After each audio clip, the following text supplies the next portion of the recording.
Welcome back to a brand new episode of the Yuria podcast. I'm your host, Elle Edwards, and we are continuing with the Should Shove a challenge.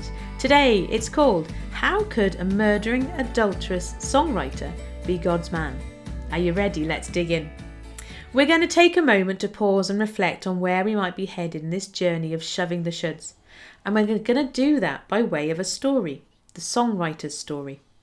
The youngest of 8 brothers, no one really gave him a lot of time.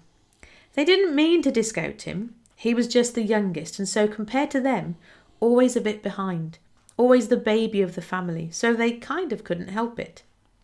God had other ideas though, and one day he sent one of his people to tell the songwriter, in front of his whole family, that he, God, had plans for that lad. Fast forward many years and things have gone well for our songwriting friend. I guess that's what happens when God decides he has plans for you. Until one day, the songwriter, now also a king, does something really stupid.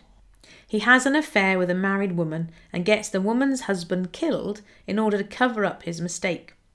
If you were God, what would you do next? Would you take a rain check on your plans? Maybe you'd find yourself someone else to bet on. This is God we're talking about, the inventor of second and third and fourth chances, so no. Despite knowing everything about what the king had done and would do, God still described him as a man after my own heart. Do you recognize our songwriter friend? Does he sound familiar? The Bible gives him the name David, but he could just as easily be you or me, except probably without the crown.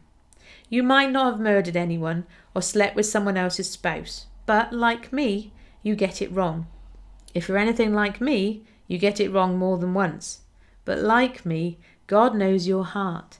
And despite all that you have done and all that you will go on to do, he loves you. You are a person after his own heart.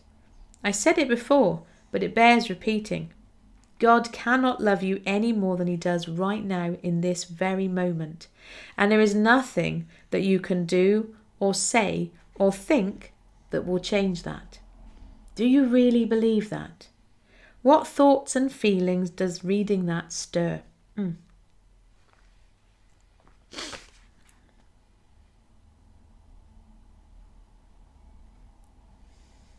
Do you really believe that? What thoughts and feelings does hearing that stir? Because there is nothing you need more of in order to show up each day all in than to know right at your very core just how loved and adored and treasured you are. And so your challenge for today, if you choose to accept it, is to be really honest with yourself and Holy Spirit about this love stuff. What's it going to take for you to really know and feel it? We'll be digging into God and those love languages tomorrow, so think of this as prep work for that. Ask God to help you, to show you what you need in order to move forward. He wants you to know it, to really feel it, so ask him to help you. You don't have to do this alone. And here's your love note for today. The very best way to be you, embracing your quirks, foibles and eccentricities, is to ask me to help you embrace every part of you. And then ask me how you will grow today. Papa, Jesus and Sam.